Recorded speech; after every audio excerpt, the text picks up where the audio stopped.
안녕하세요. 세상의 모든 지식들을 재밌고 쉽게 풀어드리는 네오의 지식창고입니다. 어느 정도 바닥은 확인했다고 저는 보고 있습니다. 아, 막 여기서 한 번 더 출렁거려서 네네. 막 2000 밑으로 간다거나 네네네. S&P 기준으로 막 10% 이상 빠지거나 네네. 막 그런 거는 좀 어렵다. 지금 상황으로는 좀 어렵지 않을까 생각이 들고요. 또 저희가 예측하지 못하는 위기가 또 올 수는 있겠죠. 네, 그런 거가 만약에 터지면 또 깨질 수는 있겠지만 지금 상황으로는 제가 그런 부분을 아직 보이지는 않는다고 판단을 하고 있습니다. 그럼 만약 지금 시점에서요. 네네. 뭐 여윳돈이 뭐 한 1000만 원 있습니다. 네네. 그럼 주식을 좀 적극적으로 사도 괜찮은 시기라고 보세요? 저는 항상 분할 매수를 추천을 드리고요. 네, 한꺼번에 사시지 마시고, 네, 예를 들면은 뭐 내가 월급을 뭐 25일 날마다 받는다. 그럼 25일 날마다 월급이 들어오시고 다 쓰고 난 다음에 여유분으로 찾아놨던 종목을 분할 매수 계속 하시는 방법으로 가는 게 제일 최적이라고 생각이 듭니다. 분할 매수로 매달 이렇게 사가는 게 네네. 지금 시점에서는 가장 좋은 방법이다. 네네. 그 가장 정석적인 방법이네요. 네, 그렇죠.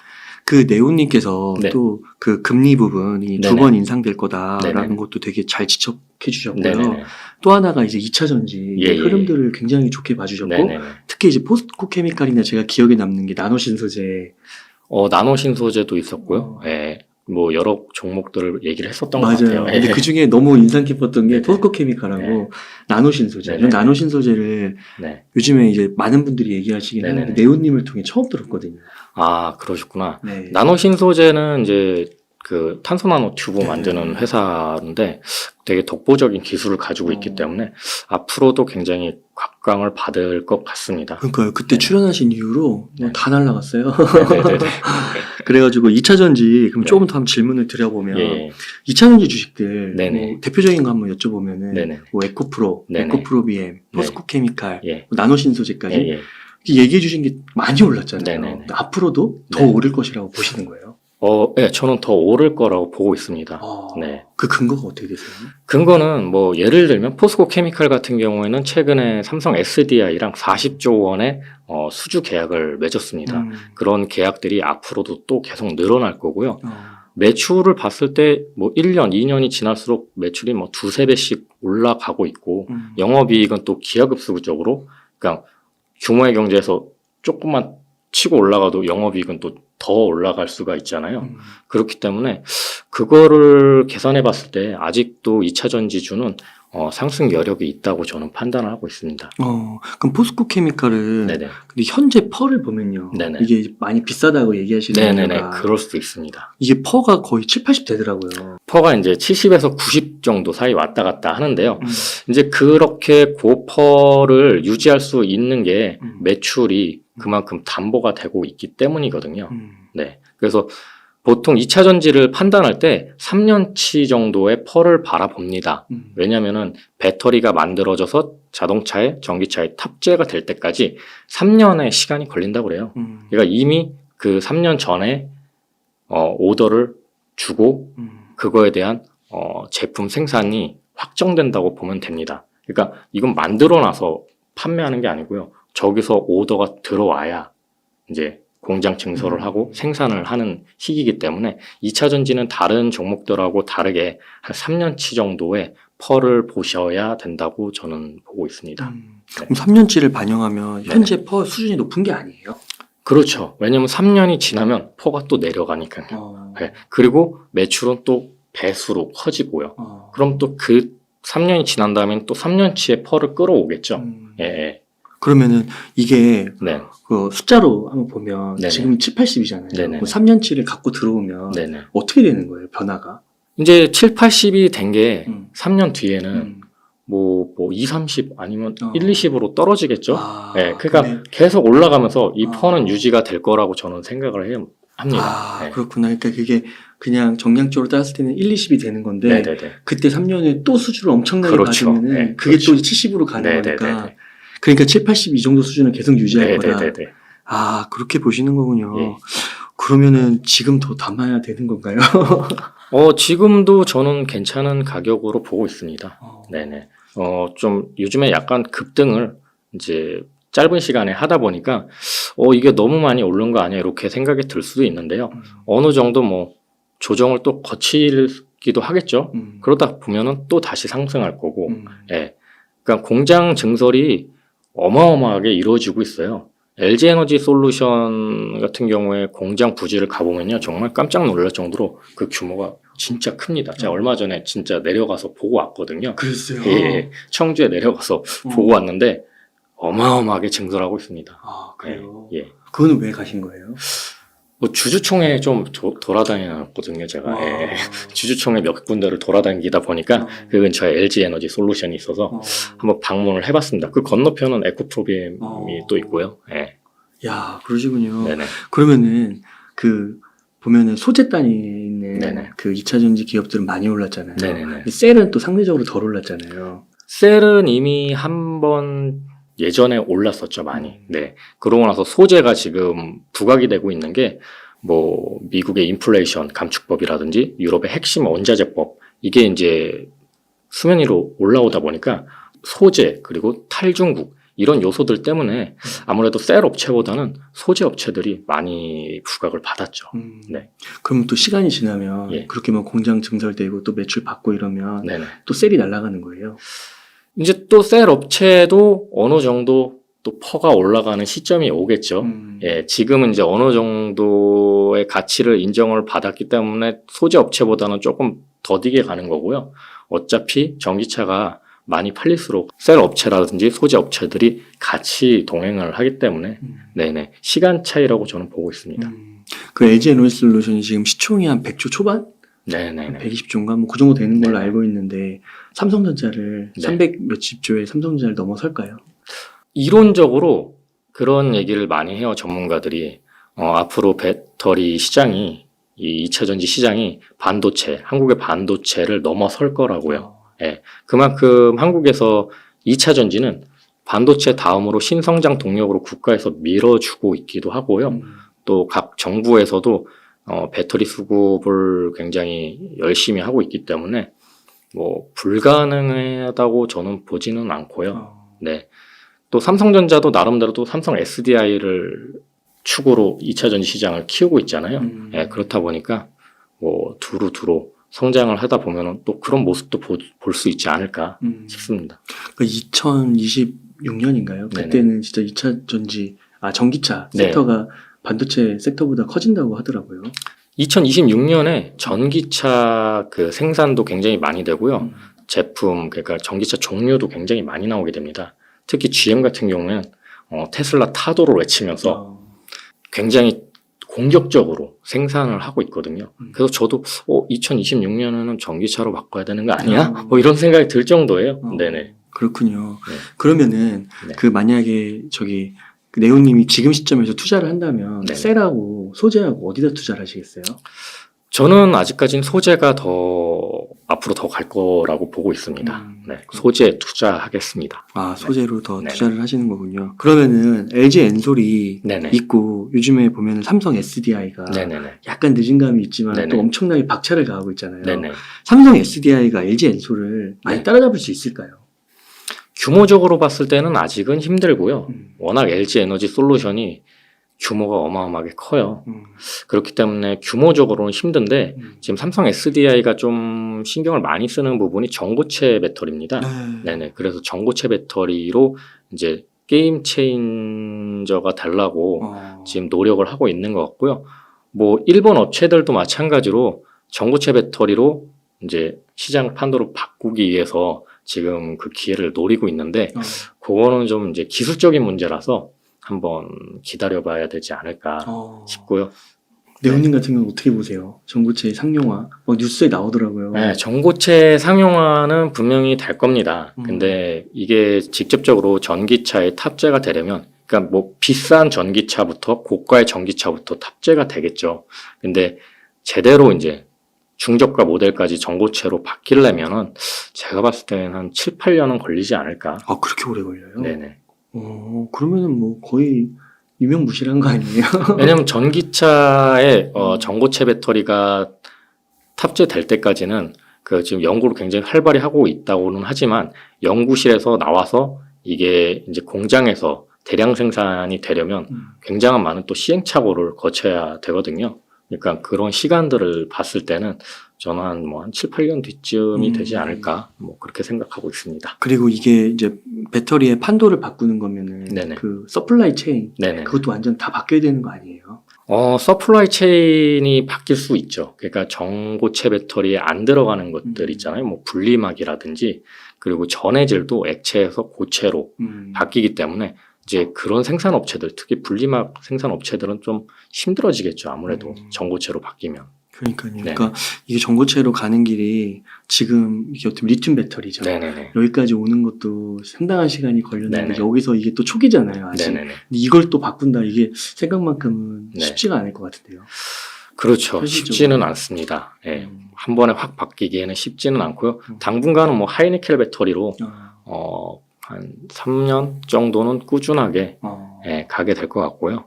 특히 이제 미국 같은 경우는 이제 픽업 트럭이 많이 팔리기 때문에 뭐 LFP 중국이 밀고 있는 LFP 배터리보다는 우리나라가 밀고 있는 하이니켈 배터리가 당분간은 계속 지속적으로 갈 것으로 저는 보고 있습니다. 그러니까 LFP는 아무래도 좀 사양이 떨어지는 거죠. 뭐 사양이 그렇죠. 뭐 부피도 크고 그 다음에 에너지 효율도 하이니켈보다는 떨어지기 때문에 네, 저가형에 많이 탑재를 하게 되죠. 그건 맞는 건가요? 막 중국에서 네. 나온 LFP 네네. 품질도 안 좋은데 뭐 네네. 온도가 떨어지면은 네네. 갑자기 그 주행거리도 반토막 난다. 그게 진짜라고 진짜 그럽니다. 그러네요. 예, 진짜라고 그래요. 네. 그렇구나. 그러면은 네. 중국에서도 문제가 될 것 같은 게 막 명절 때 막 네네. 이동하고 이러는데 네네. 막 엄청 거기 밀리잖아요. 네. 지금도. 근데 중간에 그게 막 서버리면 네네. 그거 어떻게 충전해서 가나 막 그런 생각 들고. 시내용으로만 쓰겠죠. 전기차는. 네. 시내용으로만 쓰고 멀리 가는 거는 뭐 열차를 이용하든지 아니면 내연기관차를 갖고 가겠죠. 네네. 근데 이번에 SK 온도요. 네네. 그 저온 LFP인가요? 네네네네. 그걸 막 개발하더라고요. 네네네. 그거는 앞으로 그 하이니켈 쪽보다 네네. LFP 쪽이 또 각광을 받기 때문에 그런 건 아닐까요? 그거는 고객사에서 요구를 하기 때문에 개발을 하는 것 뿐이죠. 대세는 어차피 하이니켈 배터리고요. 네. 고객사에서 요청하는 걸, 우리는 그런 거 없어 라고 하기보다는 뭐 LFP 배터리가 기술이 어려운 게 아니기 때문에 그래? 니네도 필요해? 그럼 만들어 줄게. 뭐 이 정도 수준으로 저는 이해를 하고 있습니다. 그러니까 하이니켈이 더 기술력이 필요한 거고 네네. 진입 장벽이 필요한 네, 거고. 맞습니다. 그럼 그쪽은 아직 중국이나 뭐 다른 뭐 유럽이나 미국 업체들이 따라오기는. 아직은 어렵다고 어렵다고. 네, 판단을 됩니다. 근데 그 하이니켈이 네. 니켈의 그 함유량을 네네. 늘리는 거잖아요. 네네네. 근데 그게 막 80, 90으로 올라가면 네네. 100까지는 얼마 안 남은 네. 거잖아요. 그렇죠. 네. 그러면은 따라잡히는 거 아니에요? 언젠가는? 이제 하이니켈 배터리 다음으로 기술 개발이 될 게 어느 부분이냐면요. 아까 나노 신소재도 뭐 얘기를 했지만 음극재 부분입니다. 그러니까 양극재 기술은 뭐 한 이 정도 왔다고 치면 기술이 음극재는 이거밖에 안 되거든요. 그러니까 이 음극재 기술을 끌어올려야지 또 이게 적절하게 기술이 개발되면서 전고체까지 넘어갈 수가 있거든요. 네네네. 그러니까 음극재까지 와야 넘어갈 수 네네네네. 있어요. 네.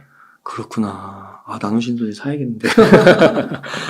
그러면 네. 우선은 그 소재랑 아까 네네. 셀이랑 봤을 때는 네네. 아직도 소재가 더 이렇게 올랐는데도 네. 매력적이다. 네, 제가 봤을 땐 그렇습니다. 그러면은 소재 쪽에서 네네. 몇 개 기업 좀 이렇게 말씀해 주신다면 매력적으로 보이는. 방금도 얘기했지만 양극재만큼 이제 음극재 기술도 올라와 줘야기 때문에 음극재 기술이 앞으로 굉장히 부각이 될 텐데요.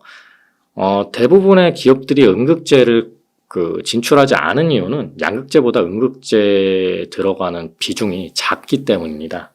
그러니까 이제 양극재, 돈이 되는 양극재를 하지 돈 안 되는 음극재는 이제 잠시 미뤄둔 거죠.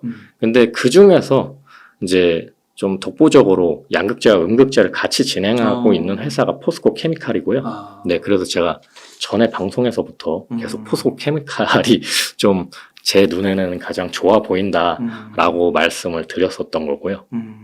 그냥 하나. 뭐 포스코 케미칼 말고도 뭐 여러 가지의 기업들이 있는데 뭐 아까 이야기한 것처럼 뭐 나노신소재라는 기업도 있고요. 그다음에 그 나노신소재 재료를 공급하는 기업이 있습니다. 제이오라는 기업이 있는데 그런 기업들도 괜찮은 기업으로 보고 있습니다. 네, 상장한 지가 얼마 안 됐죠. 제이오는. 근데 그 포스코 케미칼에 네네. 관련해서 어떤 뉴스나 네네. 보고서 같은 거 읽어보니까 기술이 네네. 에코프로비엠이 안 된다고 그러던데요. 에코프로비엠이 기술력은 포스코 케미칼보다는 지금은 약간 앞서 있기는 합니다. 워낙 뭐 먼저 시작을 했고요.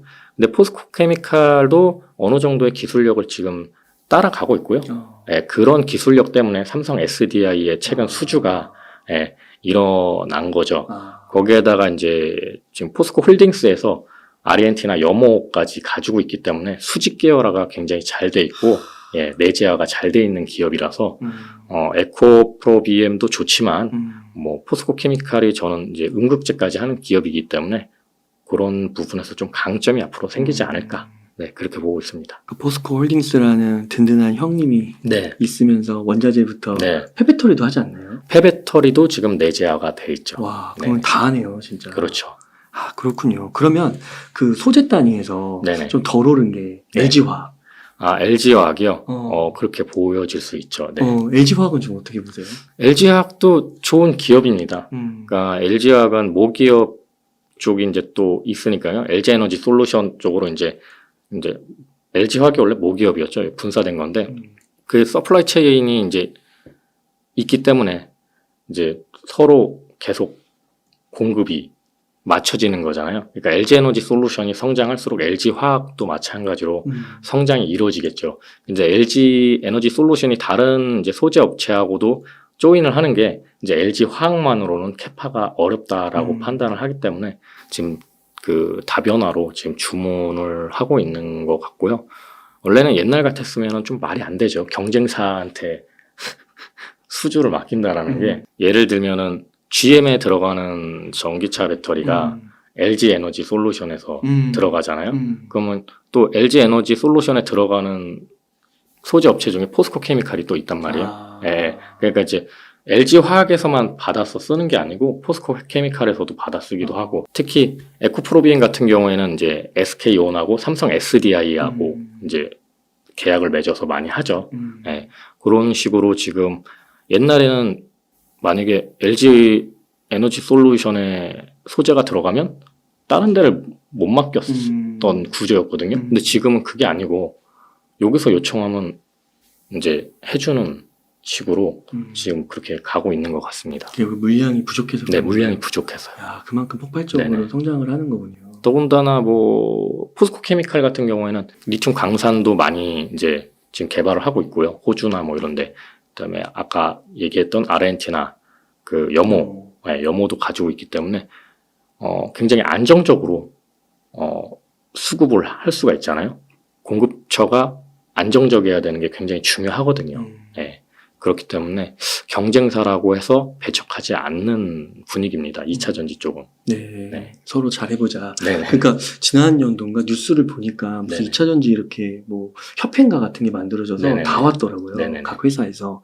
그래서 그것도 되게 인상 깊었는데, 그러면 LG 화학이 네네. 이게 배터리로 갈 때 네네. 화학이 되게 중요한 그 백그라운드잖아요. 그렇죠. 예. 그래서 LG 화학이 워낙 네네. 세계적인 기업이잖아요. 예. 그리고 기술력도 오래 R&D도 했고. 네네. 그래서 LG 화학이 오히려 되게 경쟁력이 있지 않을까 네네. 했는데 생각보다 주가가 탄력적이지가 않더라고요. 일단은 옛날에 LG 에너지 솔루션을 담고 있었을 때는 가치가 정말 컸는데, 이제 분사를 하고 나서 화학적으로 봤을 때는 그 당시에는 이제 양극재 업체들, 대표적인 기업 중에 LG 화학, 뭐 에코프로비엠 뭐 이런 회사들이잖아요. 근데 그런 부분에서 이제 LNF도 또 있고, 그런 부분에서 좀 부각을 받지 못하다가 지금 에코프로비엠이 이제 쭉 올라가고 있잖아요. 그러니까 좀 순차적으로 LG 화학도 영향을 받지 않을까 그렇게 생각이 들고요. 더군다나 이제 LG 화학 같은 경우에는 또 양극재라든지 그런 2차 전지 소재뿐만이 아니고 다른 거를 또 영위하고 있잖아요. 그런 것 때문에 이제 독보적으로 이제 에코프로비엠처럼 양극재만 딱 하는 기업보다는 조금 천천히 갈 수밖에 없지 않나, 뭐 그렇게 생각이 듭니다. 그렇지만은 향후에는 또 오르면 네네. 더 오를지언정 오르긴 네, 오르긴 오른다. 네. 그렇게 예. 그렇게 이해하면 좋겠네요. 그러면은 셀에서 네네. 이제 LG 엔솔하고 네네. 삼성 SDI 얘기해 네네. 주셨는데 SK 이노베이션은 좀 어떻게 보세요? SK 이노베이션은 이제 SK온이라고 그러죠. 네, 배터리 SK 온. 셀 업체를. 지금 3사, 우리나라 대표하는 3사가 LG에너지 솔루션하고 삼성 SDI랑 SK온입니다. 규모적으로 봤을 때는 LG에너지 솔루션이 압도적으로 1위고요. 2위가 SK온, 3위가 삼성 SDI입니다. 근데 기술적으로 봤을 때는 저는 이제 LG에너지 솔루션, 삼성 SDI, SK온으로 보고 있거든요. 네. SK온이 지금 많이 힘든 이유는 뭐냐면 그 양산화 과정에서 시행착오를 아직도 겪고 있어요.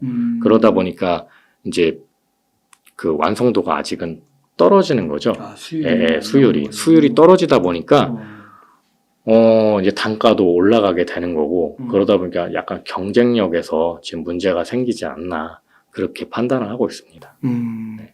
그러면은 SK온이 확실히 주가가 네네. 저평가인지 모르겠고 싸긴 싼데 네네. 만약에 셀 업체에서 지금 투자를 한다고 했을 때는 네네. 그럼 SK온은 안 하시나요? 저는 지금은 SK온은 좀 힘들지 않을까 생각이 들고 어느 정도 수율이 잡히고 이제 영업이익률이 높아질 때 그때쯤 SK온은 들어가는 게 좋지 않을까 싶습니다. 그럼 셀 3사 중에서는 뭐가 제일 매력적으로 느껴지세요? 삼성 SDI가 조금 제 눈에는 더 부각되어 보입니다. 왜냐하면 이제 전고체 배터리를 이제 이재용 부회장이 전고체 배터리도 지금 굉장히 신경을 많이 쓰고 있거든요. 로봇하고 전고체 배터리 쪽을. 그래서 그 부분에서 연구 개발이 더 빨리 지금 이루어질 수 있는 환경이 된 것 같고요. 그 전고체 배터리가 앞으로 많이 바뀌게 되면은 삼성 SDI가 이제 고가의 그 전기차에 먼저 탑재가 될 거기 때문에 이익률도 아무래도 좀 더 높게 받을 수 있겠죠. 네. 진짜 게임 체인저로서 길게 보고 어떻게 보면 투자한다는 느낌이 드네요. 네네. 그래서 가면 갈수록 진짜 네. 판이 바뀌면은 뭐 쓸모 없는 거잖아요. 기존 네네네. 기술들은. 그런 차원에서. 네. 네, 그 다음에 아까 나노 신소재 좀 언급하셨는데 네네. 음극재가 돈이 안 된다고 하셨잖아요. 그럼 어떤 의미신 건가요? 돈이 안 된다기보다는 양극재보다 어. 규모가 작으니까 어. 돈을 이제 뭐 여기서는 10을 버는데 여기서는 뭐 3밖에 못 번다라는 의미고요. 음극재 같은 경우에는 지금 이제 흑연을 많이 씁니다. 그래서 흑연을 거의 중국에서 수입을 거의 대부분 하는데 이 흑연이 앞으로 이제 실리콘으로 대체가 돼요. 네, 그래서 그 실리콘으로 대체가 되는데 거기에 그 실리콘은 이 팽창 문제가 굉장히 심해가지고 요걸 잡아주는 게 도전제거든요. 예, 그래서 나노신소재가 개발한 그 도전제로 이 실리콘을 잡는 기술이 지금 계속 개발이 되고 있어요. 예, 그래서 지금 음극재 기술이 아무래도 좀 실리콘 쪽으로 흑연에서 실리콘 쪽으로 넘어가게 될 것 같고요. 네, 그런 부분은 이제 고가 라인 차에서 뭐 포르쉐 타이칸이라든지 뭐 이런 데에서는 벌써 그 실리콘 음극재 비중이 들어간 배터리를 이제 채택을 하고 있고요. 그 실리콘을 네네. 사용하는 음극재 개발 네네. 그런 기술이나 뭐 도전제나 네네. 음극재 이 부분에서 네네. 나노신소재가 세계적인 기술력을 갖고 있는 건가요? 아직까지는 독보적으로 보고 있습니다. 네네. 다른 기업들은 없어요. 그러니까 아까 이야기한 것처럼 음극재를 하느니 차라리 양극재를 한다라는 기업들이 많기 때문에 네, 나노신소재가 이제 좀 틈새 시장을 노린 거죠. 다른 기업들 다 양극재라든지 그런 거 관련돼서 연구를 할 때 우리는 음극재로 독보적으로 가보자라고 해서 지금 단계까지 온 것 같습니다. 네. 그렇군요. 그 다음에 좀 한번 질문을 드릴게. 그 에코프로 3사 있잖아요. 네네. 에코프로 3사가 진짜 너무 주가가 많이 올라서 그런가 시가총액을 네네. 33조 원을 넘어가지고 네이버를 넘어섰다. 네네네. 현대차 턱밑까지 예. 한 2조 원 차인가 밖에 안 난다고 네네. 하더라고요. 그래서 이걸 보고 좀 지나치다 네네. 라고 하시는 분들이 있는데 어떻게 생각하세요? 뭐 이 부분은 아까도 이야기했지만 3년치의 똑같은 네네. 포스코 케미칼 네, 매출을 반영을 하기 때문에 뭐 시간이 또 지나면은 또 더 계속 오르지 않을까 싶고요. 뭐 전기차가 이거는 뭐 플랫폼 자체가 완전 바뀌는 거잖아요. 내연기관차에서 전기차로. 그러니까 경제가 어려서 차 바꾸기 어려운데 나 차 안 살 건데 뭐 이런 생각을 하시더라도 결국에는 나중에는 한 5년 6년 뒤에는 이제 전기차 사야 되는데 이런 생각을 많이 이제 하게 되는 거고요. 어쩔 수 없이 전기차는 구매를 해야 되는 부분이기 때문에 그 시장성은 계속 더 기하급수적으로 늘어나지 않을까 싶습니다. 그러면은 네이버와 현대차를 거의 동등하게 어깨를 비견하는 이런 거는 당연하다고 보시는 거예요? 일단은 성장기에 들어섰기 때문에 아무래도 그런 부분에서 돈이 몰려가는 것도 있고요. 특히 뭐 네이버 같은 경우에는 성장주로서 금리 인상이 됨으로써 지금 많이 이제 조정이 왔잖아요. 더군다나 이제 기업들이 광고를 많이 줄여가면서 네이버 그 매출도 이제 예전만큼 쭉쭉 올라가는 구조가 아니게 됐거든요. 그러다 보니까 옛날에는 네이버도 가격이 많이 올랐잖아요. 그러니까 지금은 옛날에 네이버처럼 2차전지 소재주들이 그런 단계에 와 있다라고 저는 생각이 듭니다. 그러니까 매출이나 영업이익으로 봤을 때는 무리가 없는 거네요. 네, 아직까지는 무리가 없어 보입니다. 그러니까 이게 거품이 아니다. 그러니까 약간 그런 느낌이 있는 것 같아요. 네이버는 현대차 이러면 우리나라 전통적인 그냥 강자, 네네. 대표하는 기업들의 네네. 이미지가 있잖아요. 네네. 그냥 오랫동안 들어온. 예. 근데 에코프로는 아직도 낯선 네. 게 좀 있잖아요. 낯설죠. 왜냐하면 양극재라는 게 일반 사람들한테는 이게 뭘까라고 뭐 알지 못하는 분들도 굉장히 많고요. 우리나라에서 가장 많이 투자한 회사가 1위가 삼성전자, 2위가 네이버, 3위가 카카오로 지금 나타나고 있거든요. 그러니까 2차 전지에 실질적으로 일반 개인들이 많이 투자했다고 보기는 어렵다라고 저는 보고 있습니다. 네. 근데 실제로 내부 그 재무 숫자를 따져보고 뜯어보면 네네. 뒤질 거 없다. 그렇죠. 네. 야, 그렇군요. 예. 그러면 이번에 한번 폐배터리 네네. 장비로 한번 넘어가서 네네. 물론 여기도 오르긴 하더라고요. 네네네. 근데 이제 상대적으로 덜 오르니까 네네네. 싸다 해서 이쪽으로 또 많이 네. 수급이 몰리는 것도 있는 것 같은데 네네. 장비나 폐배터리 쪽에서 좀 주목해야 될 그런 게 있을까요? 장비주는 제가 개인적으로 봤을 때는 장비는 한번 탑재가 되면 오래 쓰고 이게 딜레이가 많이 되잖아요. 그래서 저는 장비 쪽은 그다지 선호하지는 않고요. 이제 폐배터리는 많은 분들이 이제 관심이 굉장히 높은 상황인데 이게 또 주의하셔야 될 게 뭐냐면 이제 폐배터리 쪽으로 최선호주가 제가 알기로는 성일 하이텍, 그다음에 세비캠 이 두 가지인데 재밌는 사실이 뭐냐면 지금 에코프로나 아니면 포스코 케미칼 쪽에서도 폐배터리를 내재화하고 있거든요. 그러다 보니까 이렇게 단일적으로 성일 하이텍이나 세비캠처럼 단일적으로 도전을 하는 업체들은 좀 힘들어지지 않을까 저는 생각을 합니다. 내재화돼서 이제 규모의 경제가 그렇죠. 있는 회사랑 경쟁을 해야 되잖아요. 그렇기 때문에 아무래도 성일 하이텍이나 세비캠보다는 차라리 폐배터리를 생각을 하신다면 포스코 홀딩스랑 그 다음에 에코프로에서 지금 폐배터리를 내재화를 하고 있는데요. 아무래도 이제 성일 하이텍도 그 협업은 하고는 있지만 뭐 단독적으로 진행을 하기에는 제가 봤을 때는 굉장히 어려워 보여서 그래서 포스코 홀딩스랑 아까 이야기한 에코프로의 폐배터리를 생각을 하신다면 그런 쪽으로 투자를 하시는 게 낫지 성일 하이텍이나 세비캠은 지금 약간 반짝 오르기는 했는데 장기적으로 봤을 때는 아무래도 원가 절감에서도 밀릴 거고 자본력, 그 다음에 규모의 경제에서도 좀 밀리게 되지 않을까 그런 생각이 듭니다. 그러니까요. 그 2차전지를 네네. 저는 2차전지 주식들이 다 너무 좋다고 해서 네네.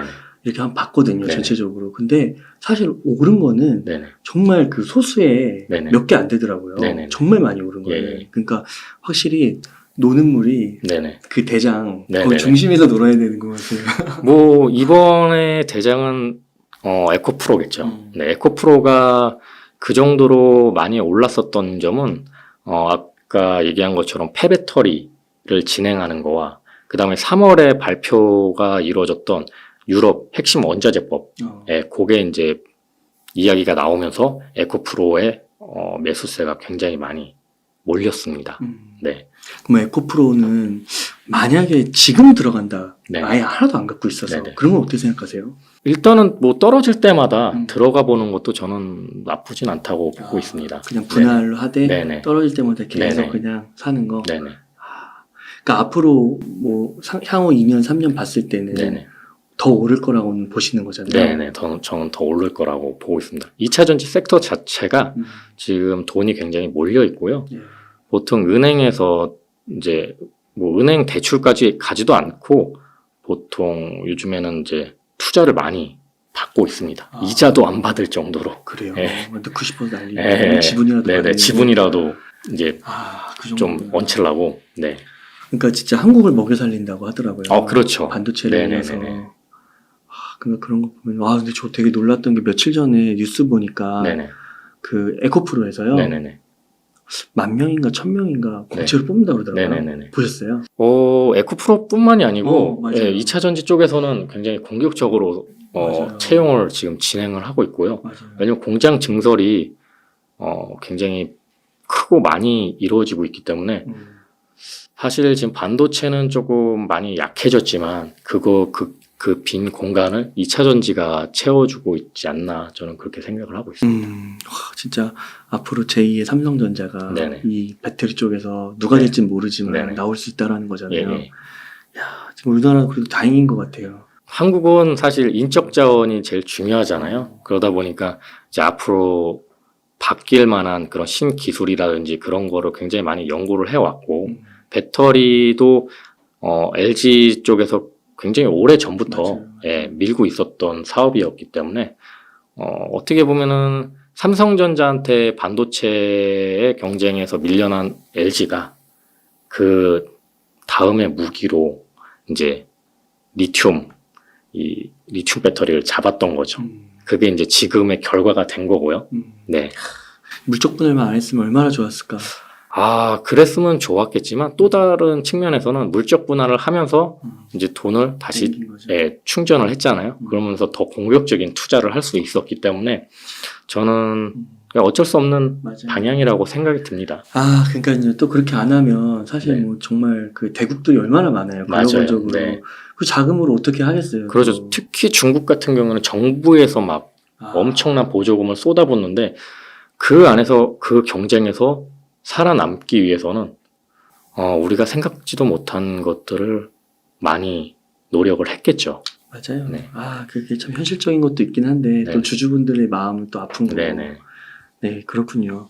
그 반도체보다 네네. 2차 전지를 앞으로 더 좋게 보세요. 네, 당분간은 저는 더 좋게 보고 있습니다. 당분간이라 하면은 뭐 어느 정도일까요? 2차 전지는 사실 2, 3년을 더 두고 봐도 되는 거고요. 반도체 같은 경우에는 제가 전에 출연했을 때도 얘기한 것처럼 재고가 굉장히 중요하거든요. 재고도 아직도 처리 안 그렇죠. 됐어요. 네. 이 3분기가 지나야지 그 소진이 많이 될 것 같고요. 그래서 지금 뭐 단화 같은 데서 그 램 가격 보면 램이 어마어마하게 떨어졌어요. 네. 똥값, 채권도 똥값이라고. 반토막이 됐죠. 거의 반토막이. 예.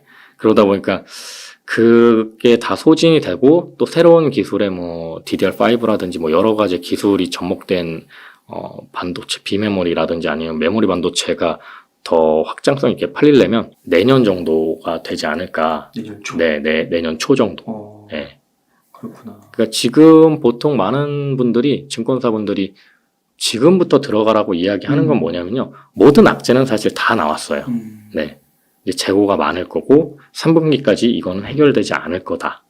그리고 1분기, 2분기에 대규모 적자가 나오게 될 거다.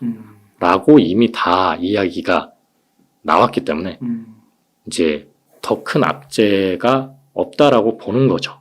네. 그러다 보니까 뭐 지금부터 그럼 저가에 모아 가셔라 장기적으로 그런 얘기를 많이 하시는 것 같고요.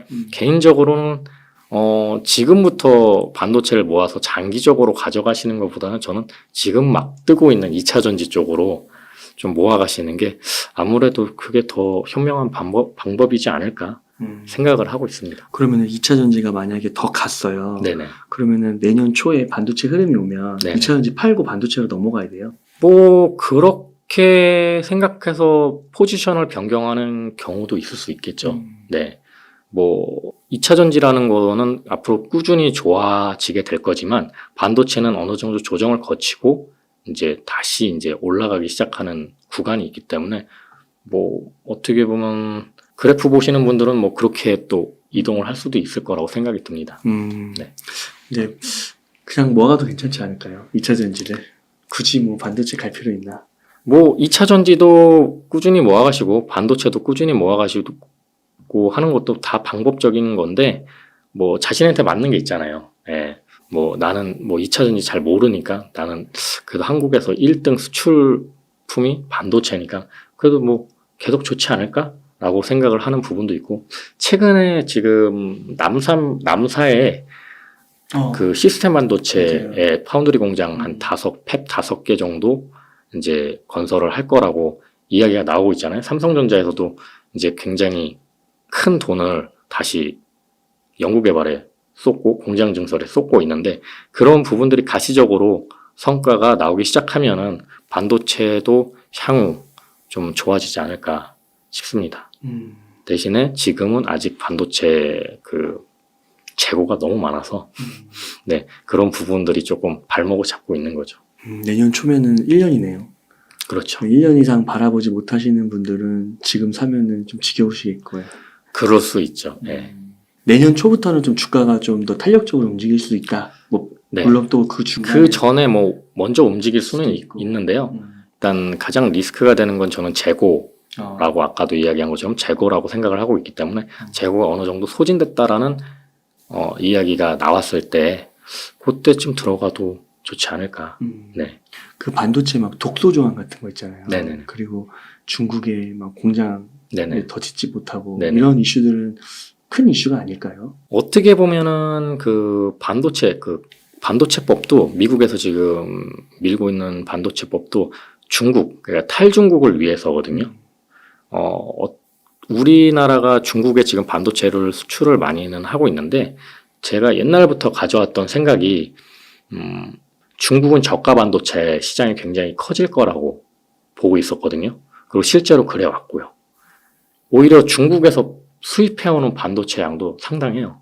네. 그러니까 뭐 기능이 높은 그런 반도체가 아니고 뭐 가전제품에 들어가는 그런 저가형 반도체 있잖아요. 네, 그런 거 중국에서 수입을 많이 하는데 고가 반도체 같은 경우에는 이제 굉장한 기술력과 그 다음에 국가적으로 국가 전략 사업이기 때문에 미국에서도 굉장히 신경을 많이 쓰고 있고요. 미국의 기술을 거치지 않고는 반도체를 생산하기 어렵기 때문에 앞으로도 미국은 중국을 굉장히 제재를 많이 할 거고요.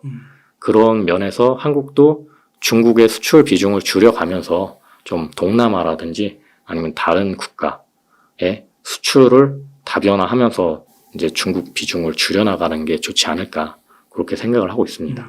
그러면 삼성전자는 네. 전고점 네. 96,000원, 7,000원 네네. 돌파할 수 있을까요? 뭐 향후 지금 금리 인상이 멈추고 그 다음에 뭐 예를 들면 인공지능 요즘에 많이 부각이 되고 있잖아요. 뭐 인공지능이라든지 아니면 메타버스라든지 새로운 그런 플랫폼들이 나오게 되면 그 반도체 쓰임이 굉장히 더 폭발적으로 일어날 거거든요. 뭐 전기차도 마찬가지로 자율주행이 탑재되는 반도체 양이 상당하거든요. 네. 엄청 지금 우리가 상상할 수 없을 만큼 엄청나게 들어간다고 해요.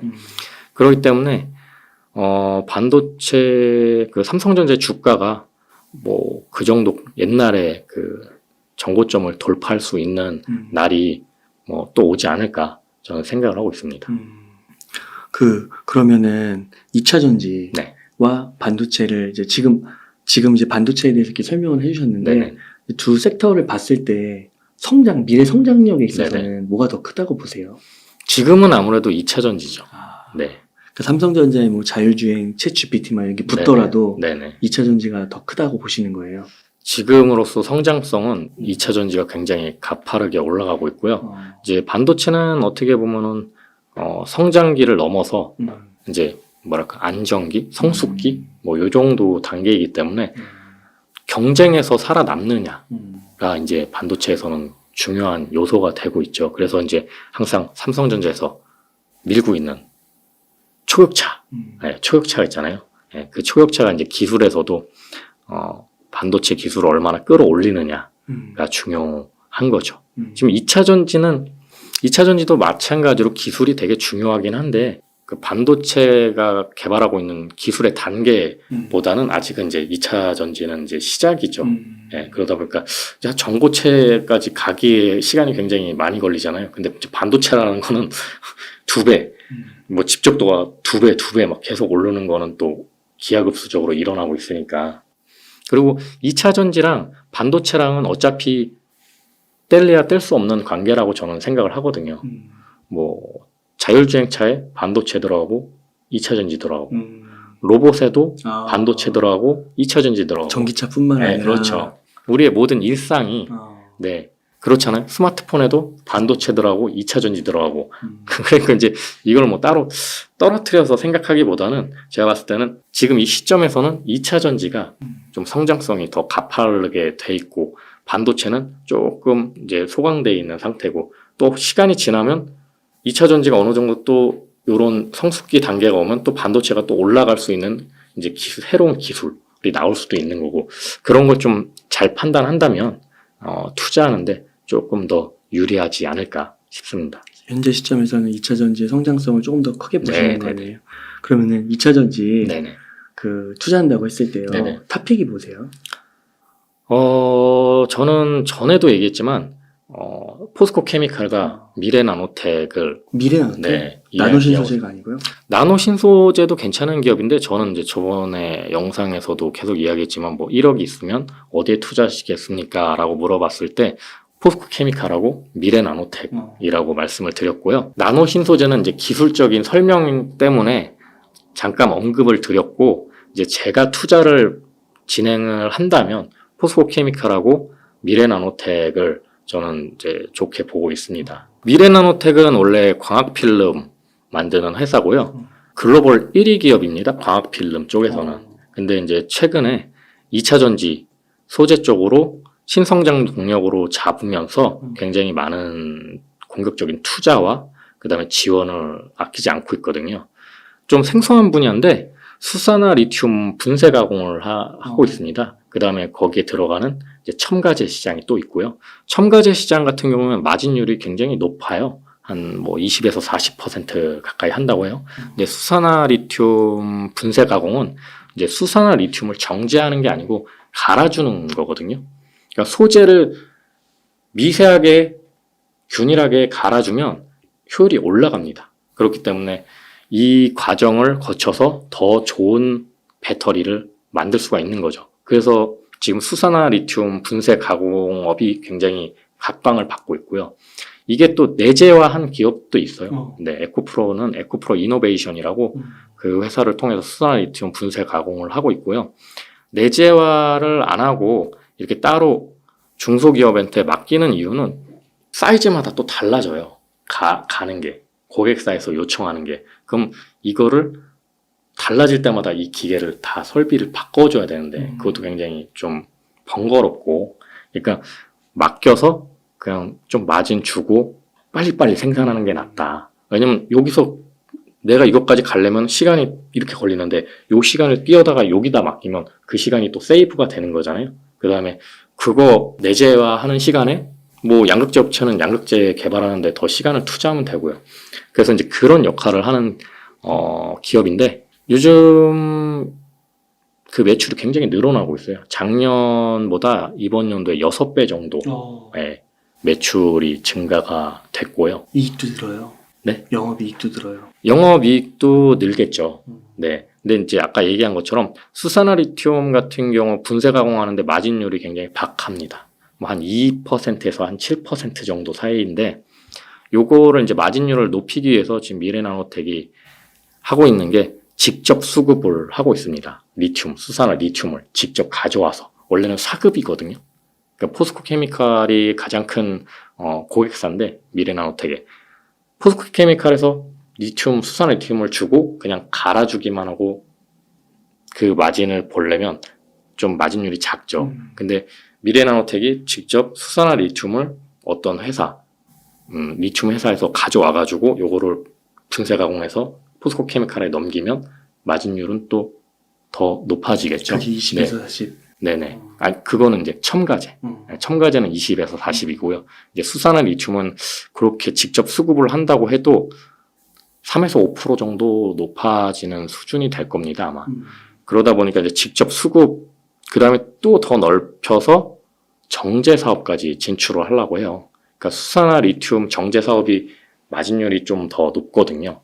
그러다 보니까 이제 머스크 같은 경우에는 정제 사업을 일컬어 돈 찍어내는 돈 복사기다. 뭐 이렇게 얘기할 정도로. 그거를 미래나노텍이 한다는 거예요? 이제 도전을 하려고 지금 준비를 하고 있는 것 같습니다. 왜냐면 이제 광산도 이제 투자를 하려고 진행을 하고 있는 모습이 보이고요.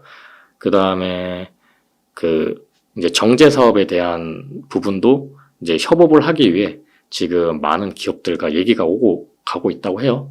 네. 그래서 이제 직원 채용을 보면은, 좀 그런 부분을 잘 엿볼 수가 있는데, 그 광산 개발하는 사람도 뽑고 있고요. 엄청 자세하게 보시네요. 그럼요. 예. 왜냐면은 투자를 진행하는 데 있어서 저는 사실 직원보다도 더 자세히 알아야 된다고 생각을 하고 있거든요. 왜냐면 제가 이 회사에 투자를 해서 동행을 하는 거잖아요. 어떻게 보면은 저도 이 회사의 주인인 거와 마찬가지인데, 그렇기 때문에 굉장히 많이 공부를 하고 있고요.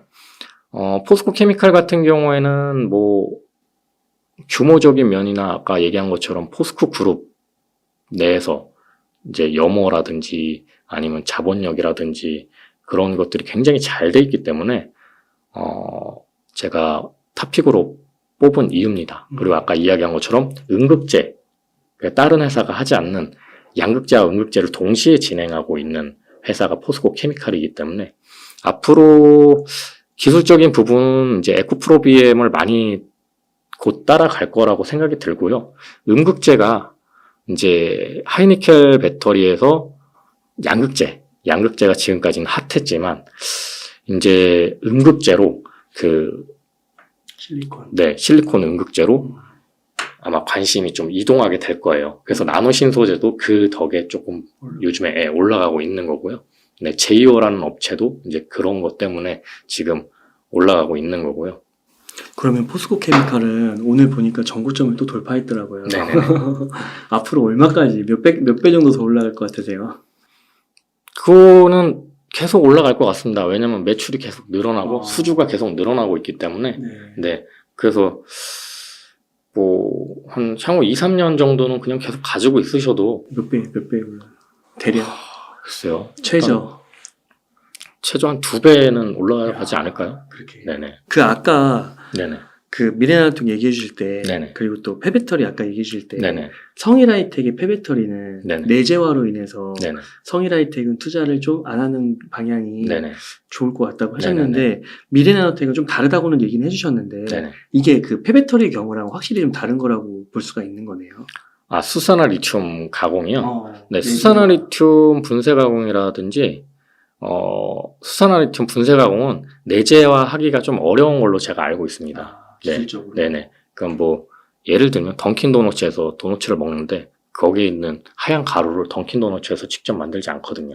네, 그것까지 만들기에는 던킨 도너츠는 도너츠를 더 개발하는 게 이익이지 그 가루까지 내가 다 만들어서 내재화해야지 이게 이익이 아니거든요. 근데 폐배터리는 그렇게까지 하는 게 더 이익이 될 수 있는 서플라이 체인인가 보네요. 왜냐면은 지금 폐배터리의 비중이 제일 높은 게 뭐냐면요. 불량품으로 나오는 배터리가 비중이 가장 높습니다. 네, 그러다 보니까 원청에서 배터리를 그러네요. 불량을 맡기고 맞아요. 거기서 요 가공비만 받고 그래요. 다시 넘기는 구조거든요. 그럼 원청에서 만들 때 그게 있는 거잖아요. 네네. 플랫폼 그 네네. 배터리 형태가 네네네. 있는 거니 그렇죠. 그것만 딱 갖고 있으면 네네. 되니까. 또 그렇게 연결이 네네네네. 되네요. 참. 그래서 아마 성일하이텍 같은 경우에는 직접 판다기보다는 제휴를 한다거나 뭐 그런 식으로 좀 가지 않을까 싶어요. 단독적으로 하기에는 좀 위험성이 있지 않을까 생각이 듭니다. 폐배터리 시장을 단독적으로 진입하기에는. 굉장히 자세하게 아시네요. 이게 보니까 진짜 직원보다 더 자세히 알아야 된다. 네. 그게 무슨 말인지 오늘 딱 느낌이 왔습니다. 네, 뭐 우리나라를 대표하는 게 반도체랑 2차 전지이기 때문에 공부를 굉장히 많이 하고 있습니다. 개인적으로. 네, 너무 좋습니다. 그럼 마지막 질문. 네. 지금 1억 정도의 현금이 있다면 네네. 어떻게 투자를 하시겠나요? 아까 얘기한 것처럼 포스코 케미칼하고 미래나노텍의 반반 투자를 진행을 할 것 같습니다. 그냥 반반? 네. 뭐 채권, 금 이런 것도 안 돼요? 네. 왜냐면 반도체도 없어요. 제 영상에서 몇 달 전에 음. 금 투자하시는 게 좋다라고 이야기를 드렸었어요. 그리고 그 뒤에 금값이 좀 많이 올랐어요. 예. 그런 거는 뭐 사실 금이라는 거는 뭐 전 재산을 투자하기는 어려운 거고 내 자산에 뭐 많아봐야 한 10% 아니면 한 5% 정도 투자하는 부분이고요. 지금은 이제 주식 시장이 제가 봤을 때는 좀 어느 정도 바닥을 다지고 올라오는 시점이기 때문에 네. 네, 주식 비중을 좀 더 가져가시는 게 좋지 않을까 생각이 들고요. 이제 부동산은 아까 이야기한 것처럼 좀 하반기부터는 더 어려워질 거기 때문에 네, 그렇게 생각이 듭니다. 그러니까 그 어려워진다는 건 금리가 생각만큼 안 떨어질 수 있는 거죠. 네네네. 금리가 이제 동결이 되는 거겠죠. 하반기쯤 되면 동결이 되는데 그 이자를 감당하기에는 일반 분들이 버티기가 굉장히 힘들 거고요. 지금 새로운 신조어가 나왔어요. 갭거지라고. 아 진짜요? 네. 그러니까 옛날에는 용어가 다 나오네 진짜. 하우스 푸어 단어가 나오면 이제 정점에 온 거다라고 판단했거든요. 근데 하우스 푸어가 나오기 전에 갭거지라는 단어가 이제 새로 나왔더라고요. 그러니까 이제 갭 투자했던 사람들이 옛날에는 이제 그 집을 못 사는 사람들한테 뭐라고 그랬죠? 무슨 거지라고 그랬죠? 벼락거지? 벼락거지라고 그랬잖아요.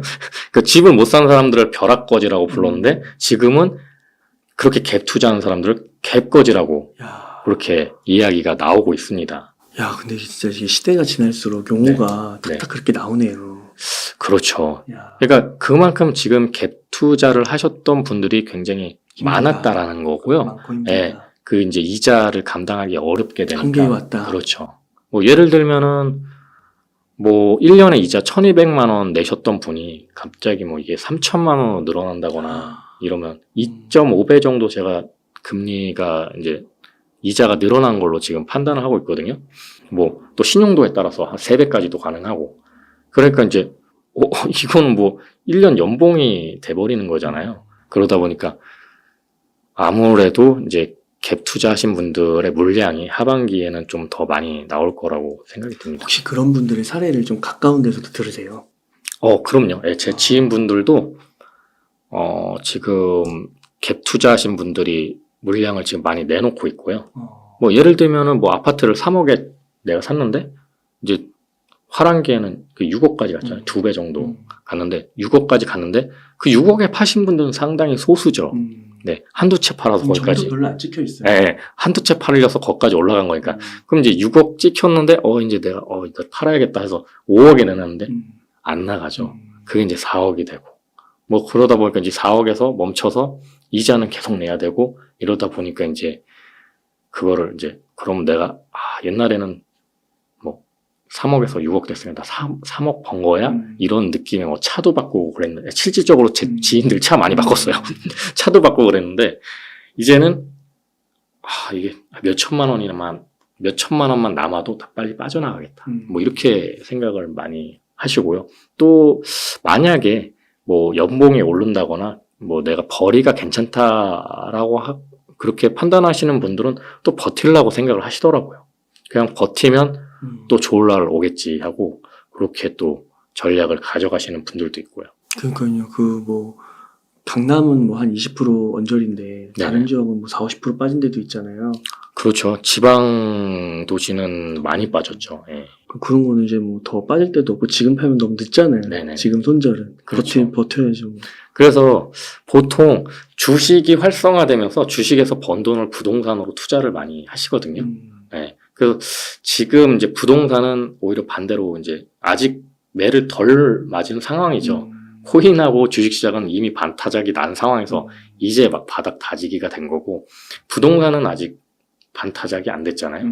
그러다 보니까 아직은 향후 계속 어려움이 가중될 거다. 대신에 이제 주식은 어느 정도 맞았기 때문에 코인도 그렇고 점점 이제 상승을 하다가 좋은 날이 왔을 때 이제 여기서 돈 버신 분들이 다시 또 부동산을 또 생각을 하시겠죠. 싸게 살 수 있는 기회가 오는 거군요. 그러니까 경기를 봤을 때 좀 선행하는 게 주식이고 선행하는 게 부동산. 그렇죠. 주식은 많은 분들이 아시다시피 6개월 선행한다고 이야기가 있잖아요. 지난 연도부터 얼마나 주구장창 맞았어요. 네. 계속 맞았죠, 뭐 그렇죠. 주식은. 네. 주변 지인분들 계좌 보면은 뭐 대개가 마이너스 50%입니다. 네. 그렇군요. 그래서 이제 정말 어떻게 보면은 제가 볼 땐 좀 과감한 것 같은데 그냥 네. 2차 전지에 그냥 50대 50으로 포스코 케미칼 미래나노톡에 넣어버린다. 그리고 항상 제가 말미에 말씀드린 것처럼 적립식 투자로 한 가져가셔라. 번에 한 방에 탁 사시지 마시고 뭐 내가 25일 날 월급이 들어오면 그 날에 맞춰서 그냥 꾸준하게 매수를 계속 진행을 하시면 좋은 전략이 되지 않을까 싶고요. 그러면 네오님 끝으로 시청자님들께 하고 싶으신 말씀, 강조하고 싶으신 말씀 일단 부탁드릴게요. 네. 지금 이제 금리 인상이 어느 정도 이제 막바지에 온 걸로 판단이 되고 있습니다. 그동안에 굉장히 많이 힘들었죠, 여러분. 아니, 저도 많이 힘들었습니다. 그러니까 뭐 대출 안 받은 사람이 없잖아요. 그러다 보니까 뭐 이자적인 부분도 그렇고 그런 부분들이 많이 힘들었는데 이제 어느 정도 금리 인상이 끝나면 또 좋은 쪽으로 이제 돈의 흐름이 생기게 될 겁니다. 지금 대표적으로 제가 보고 있는 2차 전지가 그런 경우고요. 그리고 반도체도 상당히 안 좋았지만 이제부터는 어느 정도의 리스크가 다 반영이 됐기 때문에 이제 지금은 거의 바닥이라고 보여집니다. 우리나라 사람들이 가장 많이 투자했다는 삼성전자. 네. 삼성전자도 이제는 이제 거의 바닥을 찍고 조금씩 올라오고 있죠. 그러니까 계좌가 많이 이제 마이너스 나신 분들 조금씩 적립식 투자로 다시 이제 투자에 임하셔도 좋은 시기라고 생각이 들고요. 최근 이제 은행들이 이제 부도나는 사태로 인해서 글로벌적으로 이제 계속 문제가 불거지고 있는데 제가 봤을 때는 그게 큰 문제라고 보지는 않습니다. 그렇기 때문에 여러분들이 지금부터 다시 돈의 흐름에 대해서 잘 보시고 이제 투자를 다시 이제 멈춰셨던 분들은 좀 투자적인 부분에서 다시 생각을 해보시는 시점이 오지 않았을까 그렇게 생각이 듭니다. 그래서 지금은 주식으로 좀 돈을 이동할 때다. 네네. 네, 그렇게 정리를 하고 2차 전지 K배터리 한번 주목해 보시면 좋겠다. 네네. 네, 잘 정리해 주셨습니다. 그럼 오늘 인터뷰 이 정도에서 네네. 마무리하도록 하겠습니다. 네. 이렇게 해서 유튜브 채널 네오의 지식창고의 네오님을 모시고 이야기를 나눠봤습니다. 긴 시간 동안 유익한 인사이트 많이 나눠주셔서 감사의 말씀드립니다. 오늘 고생 많으셨습니다. 네, 수고하셨습니다.